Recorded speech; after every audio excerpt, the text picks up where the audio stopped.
बिस्मिल्लाहिर्रहमानिर्रहीम। अस्सलाम वालेकुम। मोअज़्ज़ज़ और प्यारे नाज़रीन कराम, आज के इस वीडियो में हम सरकार गौसे आज़म शहंशाह बगदाद सैयद शेख अब्दुल कादिर जिलानी रहमतुल्लाह अलैह का एक मशहूर वाक़या आप भाइयों और आप बहनों की खिदमत में पेश करूँगा। वीडियो को शुरू करने से पहले आप भाइयों और बहनों से बस इतनी सी इल्तिजा है कि अगर हो सके तो इस वीडियो को आखिर तक ज़रूर देखिएगा। तो चलिए चलते हैं बिना टाइम वेस्ट किए वीडियो की जानिब। मोअज़्ज़ज़ नाज़रीन कराम, एक मरतबा का जिक्र है कि खलीफा बगदाद के दरबार में मिलाद मुस्तफ़ा सल्लल्लाहु अलैहि वसल्लम की महफ़िल मुनक़्क़द की गई। उस ज़माने में दावत देने का एक ये भी तरीका था कि एक डोल वाले को भेज दिया जाता था। वो शहर और गाँव और देहातों में डोल बजाकर सबको दावत दिया करता था। और यूं ही एक डोल वाला डोल बजाकर ये दावत ऐलान कर रहा था कि कल खलीफा बगदाद के दरबार में मिलाद शरीफ की महफ़िल मुनक़्क़द की जाएगी, लिहाजा आप सबको दावत आम दी जाती है। ये आवाज़ एक घर में मौजूद एक माँ बेटी ने सुनी, तो जिस पर उसकी माँ ने कहा कि बेटी जल्दी जल्दी से नहा धोकर नए कपड़े पहनकर तैयार हो जाओ, हम भी इस बाबरकत महफ़िल में शिरकत ज़रूर करेंगे। इस महफ़िल में बहुत बड़े बड़े औलिया इकराम, नात ख्वां और बहुत बड़े अल्लाह वाले लोग आते हैं। और सबसे बढ़कर ये बात कि इसमें खुद नबी दो जहां सल्लल्लाहु अलैहि वसल्लम शिरकत करते हैं। वो दोनों माँ बेटी तैयार होकर नए कपड़े पहनकर खलीफा बगदाद की दरबार की तरफ चल पड़ी। जब उस दरबार के दरवाजे पर पहुंची तो उस दरवाजे पर खड़े दरबारी ने इन दोनों माँ बेटी से कहा कि तुम दोनों यहाँ पर क्या लेने आई हो। जिस पर उस बूढ़ी औरत ने कहा कि हम मिलाद की महफ़िल में शिरकत के लिए आए हैं। जिस पर वो दरबारी कहने लगा कि अगर तुम लोग मिलाद की महफ़िल में शिरकत के लिए आए हो तो यकीनन तुम्हारे पास दावतनामा भी होगा। तो वो बूढ़ी औरत बोली कि कल एक डोल वाला डोल बजाकर ये ऐलान कर रहा था, तो हम समझे कि ये दावत आम है, इसीलिए हम यहाँ पर शिरकत के लिए आ गए हैं। तो वो दरबारी कहने लगा कि नहीं, ये दावत आम हरगिज़ नहीं है। इस महफ़िल के अंदर बड़े बड़े लोग आएंगे, बड़े बड़े अल्लाह वाले और बड़े बड़े औलिया इकराम और रईस और जागीरदार लोग शिरकत करेंगे। भला तुम दोनों इस महफ़िल में शिरकत करके क्या करोगे? बेहतर यही होगा कि तुम माँ बेटी दोनों वापस चली जाओ। ये सुनकर वो दोनों माँ बेटी मायूस होकर लौट गई। रास्ते में बेटी ने माँ से कहा कि ए अम्मी जान, हम लोग गरीब हैं, इसीलिए हमें इस महफ़िल में उस दरबारी ने अंदर जाने से रोक दिया।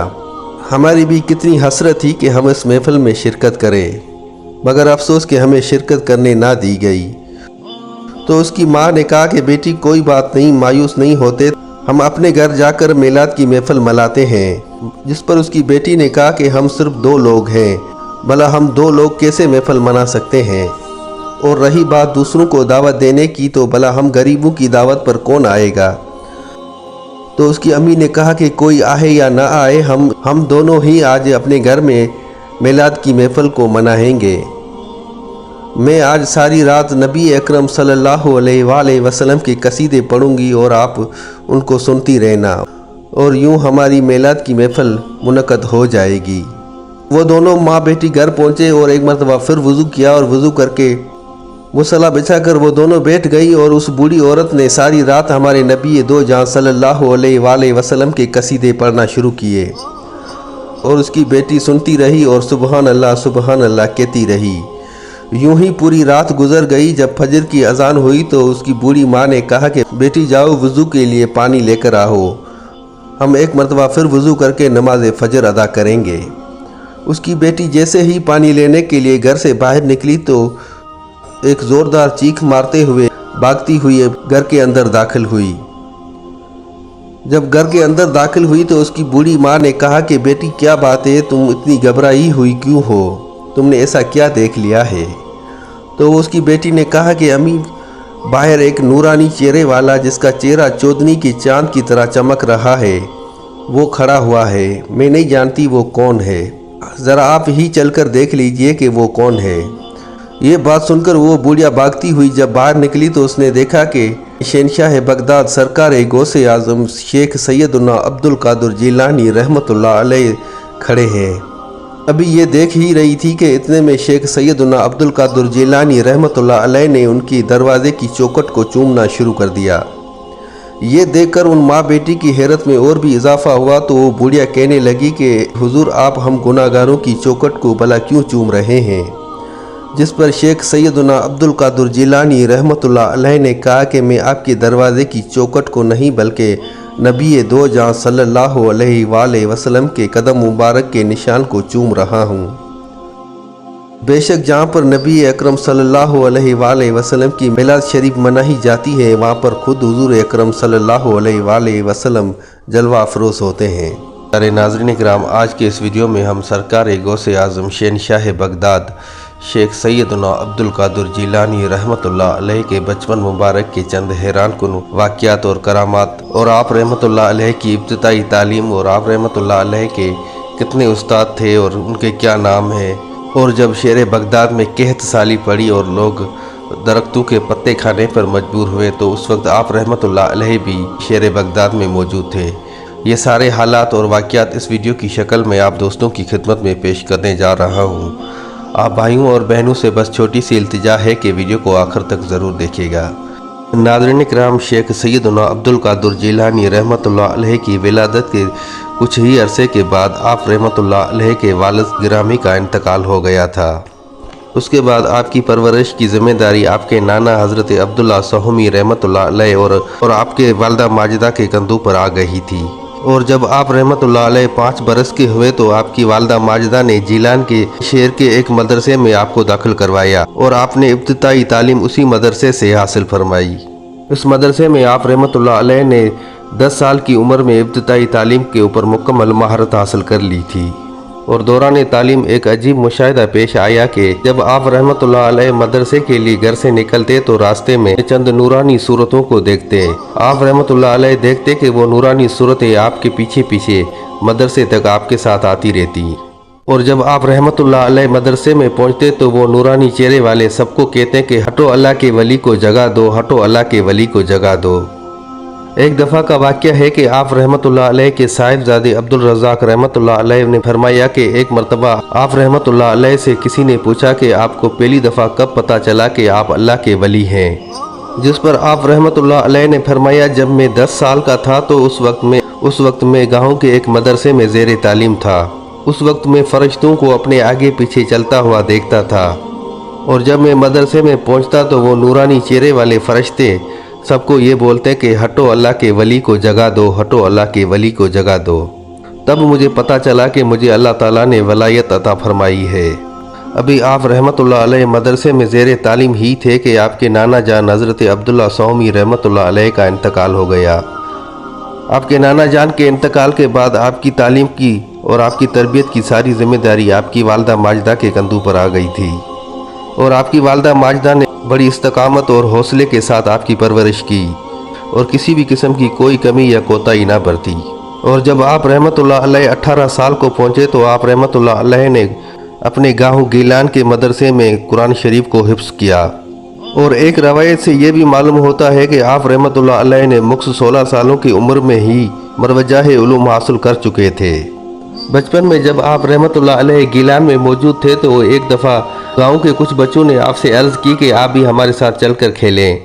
जिस पर आप रहमतुल्लाह अलैह ने फरमाया ठीक है चलो चलकर खेलते हैं।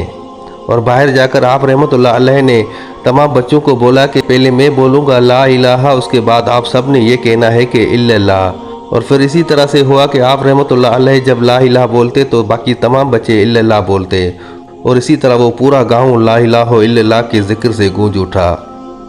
उसके बाद आप रहमतुल्लाह अलैह ने आला तालीम हासिल करने के लिए बगदाद शरीफ जाने का इरादा फरमाया क्योंकि बगदाद उस वक्त इल्म इस्लामिया का एक मरकज़ था। बहुत दूर दूर से लोग यहाँ पर तालीम हासिल करने के लिए आते थे। जब आप रहमतुल्लाह अलैह ने बगदाद जाने का इरादा फरमाया तो उस वक्त आपकी वालिदा माजिदा बिल्कुल ही ज़ईफ़ हो चुकी थी और आपके छोटे भाई अबू अहमद अब्दुल्ला भी अभी बिल्कुल ही छोटे थे। क्योंकि आप रहमतुल्लाह अलैह अपनी वालिदा माजिदा के उम्मीदों के मोहर थे। मगर इन सब के बावजूद आप रहमतुल्लाह अलैह ने बगदाद जाने का इरादा पक्का फरमाया हुआ था और आपकी वालिदा माजिदा ने आपको दिल से इजाज़त भी दे दी थी। उसके बाद आप रहमतुल्लाह अलैह ने जिलान से बगदाद का एक लंबा तवील और मुश्किल तरीन सफ़र तय फरमाया। सन 488 हिजरी से सन 1095 ईस्वी में جب آپ رحمۃ اللہ علیہ شیر بغداد پہنچے تو اس وقت بغداد کے خلیفے مستظر باللہ عباسی کا دور تھا۔ اس دور میں بغداد کے مدرسہ نظامیہ کی حیثیت اس دور کے یونیورسٹیوں کے برابر ہے۔ اس مدرسے میں دنیا جہان کے مشہور اور قابل استاد پڑھایا کرتے تھے۔ آپ رحمۃ اللہ علیہ نے بھی اسی مدرسے میں داخلہ لیا۔ اس وقت بغداد شہر ایک ترقی یافتہ شہر تھا اور اس شہر میں رہائش پر بہت زیادہ خرچہ ہوتا تھا۔ آپ رحمۃ اللہ علیہ کے وہ 40 دینار جو آپ رحمۃ اللہ علیہ کی والدہ ماجدہ نے آپ کو دیے تھے وہ چند ہی دنوں میں ختم ہو چکے، اور اس کے بعد آپ رحمۃ اللہ علیہ نے بہت سے دن فاقے میں گزارے، مگر صبر اور استقامت سے دینی تعلیم حاصل کرتے رہے۔ اس مدرسے کا ایک اصول یہ بھی تھا کہ جب بھی اس کی بٹائی ہوتی تھی تو مدرسے کے طالب علم آس پاس کے گاؤں کے زمینداروں کے پاس چاول لینے جایا کرتے تھے۔ ایک دفعہ چند لڑکوں نے آپ رحمۃ اللہ علیہ کو بھی ساتھ چلنے کا کہا۔ آپ رحمۃ اللہ علیہ نے انکار کیا تو ان لوگوں نے بہت ضد کی، جس پر آپ رحمۃ اللہ علیہ بھی ان کے ساتھ مل کر زمینداروں سے چاول لینے کے لیے تشریف لے گئے۔ وہاں پر جب پہنچے تو حضرت یعقوبی رحمۃ اللہ علیہ نے آپ رحمۃ اللہ علیہ کی پیشانی پر ولایت کے آثار دیکھ کر آپ رحمۃ اللہ علیہ سے فرمایا کہ اے بیٹے، حق کے طالب سوائے اللہ کے اور کسی سے نہیں مانگا کرتے، اور کہا کہ بیٹا آپ کی یہ شان و شایان یہ نہیں ہے کہ آپ کسی غیر کے آگے ہاتھ پھیلائے۔ اس بزرگ کی یہ نصیحت آپ کے اوپر اتنا اثر انداز ہوئی کہ پھر اس کے بعد ساری زندگی آپ نے سوائے اپنے رب کے اور کسی کے آگے ہاتھ نہ پھیلائے، اور باقی لوگوں کو بھی سوائے اللہ کے اور کسی کے آگے ہاتھ پھیلانے سے منع فرمایا کرتے تھے۔ آپ رحمۃ اللہ علیہ فرماتے ہیں کہ تعلیم کے دوران جو مصیبتیں، جو تکلیفیں، جو مشکلات میں نے برداشت کی، اگر وہ تکلیفیں اور مصیبتیں ایک پہاڑ کے اوپر رکھ جائے تو وہ پہاڑ بھی ریزہ ریزہ ہو کر ٹوٹ جائے۔ آپ رحمۃ اللہ علیہ فرماتے ہیں کہ جب چاروں طرف سے مصیبتوں تکلیفوں نے مجھے آ گھیرا تو اس وقت میں زمین پر لیٹ جایا کرتا تھا اور یہ آیت مبارکہ پڑھتا تھا، جس کا ترجمہ یہ ہے: بے شک تنگی کے بعد آسانی ہے، بے شک تنگی کے ساتھ آسانی ہے۔ ناظرین کرام، یہ واقعہ تب کا ہے جب آپ رحمۃ اللہ علیہ مدرسے میں پڑھا کرتے تھے اور شہر بغداد میں سخت قحط سالی آئی ہوئی تھی۔ لوگ بھوک سے بے حال ہو کر درختوں کے پتے کھانے پر مجبور ہو گئے تھے۔ ایک مرتبہ جب آپ رحمۃ اللہ علیہ کو بھی شدید بھوک لگی تو آپ رحمۃ اللہ علیہ بھی جنگل میں درخت کے پتے کھانے کی نیت سے گئے۔ جب آپ رحمۃ اللہ علیہ وہاں پر پہنچے تو دیکھا کہ لوگوں کا ایک جمع غفیر پہلے سے ہی موجود ہے، اور اس جگہ کو چھوڑ کر دوسری جگہ پر آپ رحمۃ اللہ علیہ پہنچے تو وہاں پر بھی لوگوں کا ایک جمع غفیر تھا۔ جب وہاں پر بھی لوگوں کا ایک جمع غفیر دیکھا تو آپ رحمۃ اللہ علیہ ایسے ہی واپس لوٹ آئے، اور اسی حالت میں کچھ دن گزرے تو آپ رحمۃ اللہ علیہ کا رنگ بالکل پھیکا پڑ گیا اور جسم مبارک کمزور اور انتہائی ضعیف ہو گیا تھا۔ اسی حالت میں آپ رحمۃ اللہ علیہ بغداد کے ایک محلے سے آپ گزر رہے تھے کہ اللہ تعالیٰ کے ایک نیک بندے نے آپ کو ایک خیرات کی پرچی دی۔ آپ نے وہ پرچی دکاندار کو دے کر ان سے ایک روٹی اور حلوہ لے لیا۔ اب یہ روٹی اور حلوہ لے کر آپ رحمۃ اللہ علیہ مسجد کی طرف روانہ ہوئے۔ جب مسجد کی طرف روانہ ہوئے تو راستے میں آپ رحمۃ اللہ علیہ کو ایک دوسری پرچی نظر آئی، جس کے اوپر یہ تحریر تھا کہ اللہ کے بندے دنیا کی لذتوں سے بے نیاز ہوتے ہیں۔ یہ پڑھ کر اس کے بعد آپ رحمۃ اللہ علیہ نے اتنی بھوک ہونے کے باوجود بھی وہ روٹی نہ کھائی اور وہ روٹی اللہ کے نام پر خیرات کر دی۔ بغداد شہر میں قحط سالی کی یہ خبر دور دور تک پھیل چکی تھی، یہاں تک کہ جب آپ رحمۃ اللہ علیہ کی والدہ ماجدہ کو یہ پتہ چلا تو آپ رحمۃ اللہ علیہ کی والدہ ماجدہ بہت ہی زیادہ پریشان ہوئی، اور آپ رحمۃ اللہ علیہ کی والدہ ماجدہ نے کسی شخص کے ہاتھوں آپ کے لیے 8 دینار بھیج دیے۔ جب وہ شخص شہر بغداد میں آیا تو آپ رحمۃ اللہ علیہ کو اس نے بہت تلاش کیا، مگر آپ رحمۃ اللہ علیہ اسے نہ ملے۔ ایک دفعہ ہوا یوں کہ آپ رحمۃ اللہ علیہ بھی تھک ہار کر ایک مسجد میں آ کر بیٹھ گئے، اور ابھی آپ کو بیٹھے تھوڑی ہی دیر ہوئی تھی کہ آپ نے دیکھا کہ وہاں پر ایک اجمی نوجوان آ کر بیٹھ گیا، جس کے ہاتھ میں بنا ہوا گوشت اور روٹی تھی۔ اس نوجوان نے آپ کی طرف دیکھا اور آپ سے بھی اصرار کیا کہ آئیں آپ بھی میرے ساتھ مل کر کھانا کھائیں، جس پر آپ رحمۃ اللہ علیہ نے منع فرما دیا۔ لیکن اس نوجوان کے بار بار اصرار کرنے کے بعد آپ رحمۃ اللہ علیہ نے اس نوجوان کے ساتھ بیٹھ کر کھانا کھایا۔ ابھی کھانے پہ بیٹھے ہی تھے کہ گفتگو کا آغاز ہوا تو آپ رحمۃ اللہ علیہ نے اس نوجوان سے پوچھا کہ آپ کون ہو؟ تو اس اجمی نوجوان نے کہا کہ میں جیلان کا رواسی ہوں، جس پر شیخ سیدنا عبد القادر جیلانی رحمۃ اللہ علیہ نے بھی کہا کہ میں بھی جیلان کا رواسی ہوں اور یہاں پر ایک مدرسے میں تعلیم حاصل کرنے کے لیے آیا ہوں۔ یہ سن کر اس اجمی نوجوان نے کہا کہ کیا آپ کا نام عبد القادر جیلانی ہے؟ تو آپ رحمۃ اللہ علیہ نے کہا کہ جی ہاں۔ تو तो उस नौजवान ने कहा कि जनाब मुझे माफ़ फरमा दीजिए, आपकी वालदा माजिदा ने मुझे 8 दीनार देकर आपके पास भेजा था। मैं जब बगदाद शहर में आया तो आपको बहुत तलाश किया, लेकिन आप मुझे कहीं भी ना मिले। जो मेरे पास अपने खर्चे के लिए दीनार थे वो भी ख़त्म हो गए थे। आज मैं भूख से बेहाल हो गया था और ये जो खाना हम दोनों मिलकर खा रहे हैं ये मैंने आपके पैसों से ही लिया है, लिहाजा आप खुदा के वास्ते मुझे माफ़ फरमा दीजिए। ये सुनकर आप रहमतुल्लाह अलैह ने अल्लाह की रज़ा की खातिर उस नौजवान को माफ़ फरमा दिया। नाज़रीन किराम, हमारे प्यारे मुर्शिद करीम शेख सैयदना अब्दुल कादिर जिलानी रहमतुल्लाह अलैह ने जिन जिन उस्तादों से तालीम हासिल की थी उनमें से कुछ उस्तादों के नाम ये हैं।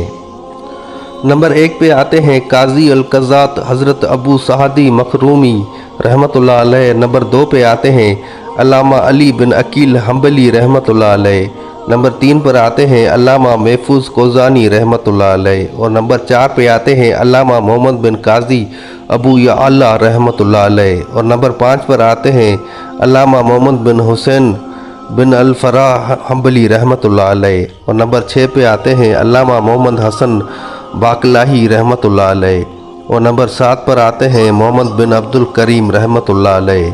और नंबर 8 पर आते हैं मोहम्मद बिन मोहम्मद अल-फ़रसी रहमतुल्लाह अलैह। और नंबर 9 पे आते हैं अल्लामा अबू बकर अहमद बिन मुज़फ़्फ़र रहमतुल्लाह अलैह। नंबर 10 पर आते हैं अबू जाफ़र अल-कारी रहमतुल्लाह अलैह। नंबर 11वें पे आते हैं अल्लामा सिराज रहमतुल्लाह अलैह। 12 नंबर पर आते हैं अबू अल-क़ासिम अली बिन अहमद करखी रहमतुल्लाह अलैह। और नंबर 13 पर आते हैं अबू तालिब अब्दुल कादिर बिन यूसुफ रहमतुल्लाह अलैह। नंबर 14 पर आते हैं अल्लामा अब्दुल रहमान बिन अहमद रहमतुल्लाह अलैह। नंबर 15 पे आते हैं अल्लामा अबू अल बरकात हुब्बतुल्लाह बिन अल मुबारक रहमतुल्लाह अलैह। नंबर 16 पर आते हैं अबू अल अज़ मोहम्मद बिन अल मुख्तार रहमतुल्लाह अलैह। नंबर 17 पे आते हैं अबू नसर मोहम्मद रहमतुल्लाह अलैह। नंबर 18 पे आते हैं अल्लामा अबू गालिब रहमतुल्लाह अलैह। और नंबर 19 पर आते हैं अबू अब्दुल्ला यहिया रहमतुल्लाह अलैह। नंबर 20 पर आते हैं अल्लामा अबू अल हसन बिन अल मुबारक रहमतुल्लाह अलैह। और नंबर 21 पर आते हैं अबू अल मंसूर अब्दुल रहमान अल-क़ज़्ज़ार रहमतुल्लाह अलैह। और आखिर में आते हैं अल्लामा अबू अल बरकात आकूली रहमतुल्लाह अलैह। ये सारे आप रहमतुल्लाह अलैह के उस्ताद मुबारक थे। आप रहमतुल्लाह अलैह फरमाते हैं कि मैं बचपन में जब मदरसे जाया करता था तो रोज़ाना एक शख्स मदरसे मेरे साथ चलता था। एक दिन मैंने उनसे पूछा कि आप कौन हो, तो उसने मुझे कहा कि मैं अल्लाह का एक फ़रिश्ता हूँ और अल्लाह पाक ने मेरी ड्यूटी लगाई है कि मैं रोज़ाना आपके साथ मदरसे जाऊँ और आपके साथ ही वहीं पर रहूँ। नाज़रीन किराम, ये थी आज की छोटी सी वीडियो। उम्मीद करता हूँ आप भाइयों और बहनों को वीडियो अच्छी लगी होगी। अगर भाई की वीडियो अच्छी लगी तो भाई के चैनल को सब्सक्राइब ज़रूर कर दीजिएगा और अगर हो सके तो ये वीडियो अपने दोस्तों के साथ शेयर कर दीजिएगा। मिलते हैं अगले वीडियो में, तब तक के लिए अपना और अपने इस चैनल का बहुत सारा ख्याल रखिएगा। जज़ाकल्लाह।